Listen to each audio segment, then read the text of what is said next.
ಬೆಳಿಗ್ಗೆ ತಿಂಡಿಗೆ ಇಡ್ಲಿ ಮಾಡಿದ್ದೆ. ಇಡ್ಲಿ ಸ್ವಲ್ಪ ಮಿಕ್ಕಿತ್ತು. ಏನು ಮಾಡೋದು, ಸಂಜೆ ಸ್ನ್ಯಾಕ್ಸಿಗೆ ಅದನ್ನೇ ತಿನ್ನೋಕೆ ಬೇಜಾರಾಗತ್ತೆ.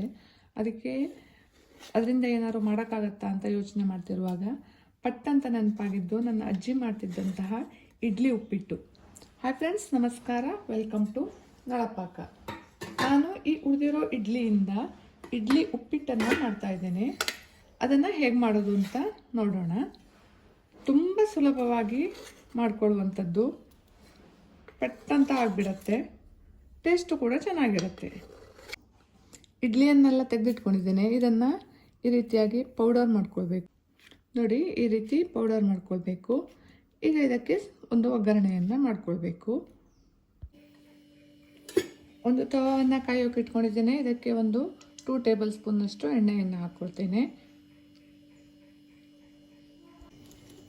ಎಣ್ಣೆ ಬಿಸಿ ಆಗ್ತಿದ್ದ ಹಾಗೆ ಇದಕ್ಕೆ ಶೇಂಗಾ ಬೀಜವನ್ನು ಹಾಕ್ಕೊಳ್ತೇನೆ. ಶೇಂಗಾ ಬೀಜವನ್ನು ಸ್ವಲ್ಪ ಜಾಸ್ತಿನೇ ಹಾಕ್ಕೊಳ್ಳಿ, ತಿನ್ನುವಾಗ ಬಾಯಿಗೆ ಸಿಗತ್ತೆ, ಚೆನ್ನಾಗಿರುತ್ತೆ. 1 ಟೀ ಸ್ಪೂನ್ನಷ್ಟು ಉದ್ದಿನ ಬೇಳೆಯನ್ನು ಹಾಕ್ಕೊಳ್ತೇನೆ. ಒಂದು ಅರ್ಧ ಟೀ ಸ್ಪೂನು ಜೀರಿಗೆ, ಹಾಗೆ ಒಂದು ಅರ್ಧ ಟೀ ಸ್ಪೂನು ಸಾಸಿವೆಯನ್ನು ಹಾಕ್ಕೊಳ್ತೇನೆ. ಒಗ್ಗರಣೆ ಸಿಡಿತಿದ್ದಾಗೆ ಇದಕ್ಕೆ ಒಂದು ಹಸಿಮೆಣಸಿನಕಾಯಿಯನ್ನು ಕಟ್ ಮಾಡಿ ಇಟ್ಕೊಂಡಿದ್ದೇನೆ, ಇದನ್ನು ಹಾಕ್ಕೊಳ್ತೇನೆ. ಹಾಗೆ ಹೆಚ್ಚಿಟ್ಕೊಂಡಿರುವಂತಹ ಈರುಳ್ಳಿಯನ್ನು ಹಾಕ್ಕೊಳ್ತೇನೆ.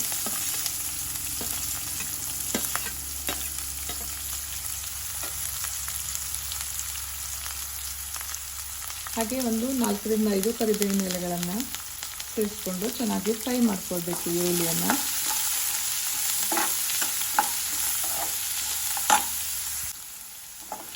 ಮಕ್ಕಳು ಸ್ಕೂಲಿಂದ ಬಂದ ಮೇಲೆ ಸ್ನ್ಯಾಕ್ಸ್ ಥರ ಇದನ್ನು ಮಾಡಿಕೊಡ್ಬೋದು. ಮತ್ತು ಅದೇ ಇಡ್ಲಿನ ತಿನ್ನಿ ಅಂತಂದರೆ ಬೇಜಾರು ಮಾಡ್ತಾರೆ. ಇದೇನೋ ಒಂದು ಸ್ವಲ್ಪ ಡಿಫ್ರೆಂಟಾಗಿ ಅನ್ಸುತ್ತೆ ಅವರಿಗೂ ಸಹ. ಇಡ್ಲಿಯನ್ನು ಉಳಿದಿದ್ರೆ ಬಿಸಾಕೋಕ್ಕಂತೂ ಚಾನ್ಸೇ ಇಲ್ಲ, ವೇಸ್ಟ್ ಮಾಡೋಕ್ಕಾಗಲ್ಲ. ಅದ್ರ ಬದಲು ಈ ರೀತಿಯಾಗಿ ಹೊಸದನ್ನು ಏನಾದರೂ ಮಾಡ್ಕೊಂಡು ತಿಂದರೆ ವೇಸ್ಟ್ ಆಗೋದು ತಪ್ಪತ್ತೆ, ಚೆನ್ನಾಗೂ ಇರುತ್ತೆ. ಒಂದು 1/4 ಟೀ ಸ್ಪೂನ್ನಷ್ಟು ಅರಿಶಿಣವನ್ನು ಹಾಕ್ಕೊಳ್ತೇನೆ.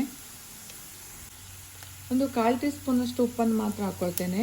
ಯಾಕಂದರೆ ಇಡ್ಲಿ ಆಲ್ರೆಡಿ ಉಪ್ಪು ಹಾಕಿರೋದ್ರಿಂದ ಮತ್ತೆ ಜಾಸ್ತಿ ಉಪ್ಪು ಬೇಕಾಗಲ್ಲ. ಇದಕ್ಕೆ ನೀವು ತರಕಾರಿ ಸಹ ಆ್ಯಡ್ ಮಾಡ್ಕೊಳ್ಬೋದು, ಯಾವುದೇ ತರಕಾರಿಗಳನ್ನು.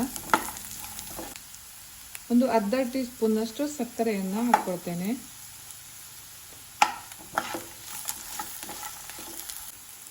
ಈರುಳ್ಳಿ ಚೆನ್ನಾಗಿ ಫ್ರೈ ಆಗಿದೆ. ಈಗ ಈ ಪೌಡ್ರ್ ಮಾಡ್ಕೊಂಡಿರುವಂತಹ ಇಡ್ಲಿಯನ್ನು ಇದಕ್ಕೆ ಸೇರಿಸ್ಕೊಳ್ತೇನೆ.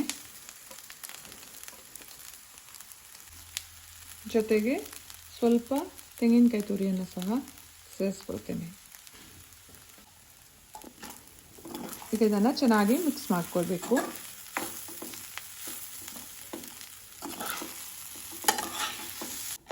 ನಾವೆಲ್ಲ ಚಿಕ್ಕವರಿರುವಾಗ ಇಡ್ಲಿ ಮಾಡಿದ ದಿವಸ ಸ್ಕೂಲಿಂದ ಬಂದ ಮೇಲೆ ಸ್ನ್ಯಾಕ್ಸಿಗೆ ನಮಗೆ ಇದೇ ಥರ ಇಡ್ಲಿ ಉಪ್ಪಿಟ್ಟನ್ನು ಮಾಡಿಕೊಡ್ತಿದ್ರು ನಮ್ಮ ಅಜ್ಜಿ. ತುಂಬ ಚೆನ್ನಾಗಿರ್ತಿತ್ತು. ಕೊನೆಯಲ್ಲಿ ಹೆಚ್ಚಿಟ್ಕೊಂಡಿರುವಂತಹ ಕೊತ್ತಂಬರಿ ಸೊಪ್ಪನ್ನು ಹಾಕ್ಕೊಳ್ತೇನೆ. ಈಗ ಇದು ರೆಡಿ ಆಯಿತು. ಇದನ್ನು ಚಟ್ನಿಯೊಂದಿಗೆ ತಿನ್ಬೋದು ಅಥವಾ ಮೊಸರು ಹಾಗೂ ಉಪ್ಪಿನಕಾಯಿಯೊಂದಿಗೆ ತಿನ್ಬೋದು. ತುಂಬಾ ಚೆನ್ನಾಗಿರುತ್ತೆ.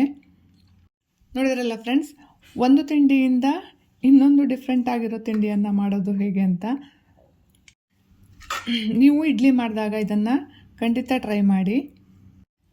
ಇವತ್ತಿನ ನನ್ನ ಈ ವಿಡಿಯೋ ಇಷ್ಟ ಆದರೆ ಲೈಕ್ ಮಾಡಿ, ಶೇರ್ ಮಾಡಿ, ಕಮೆಂಟ್ ಮಾಡಿ ಹಾಗೂ ಸಬ್ಸ್ಕ್ರೈಬ್ ಮಾಡಿ. ಇನ್ನಷ್ಟು ಇಂಟ್ರೆಸ್ಟಿಂಗ್ ಆಗಿರುವ ವಿಡಿಯೋದೊಂದಿಗೆ ಮತ್ತೆ ಬರ್ತೇನೆ. ಅಲ್ಲಿ ತನಕ ಬಾಯ್ ಬಾಯ್.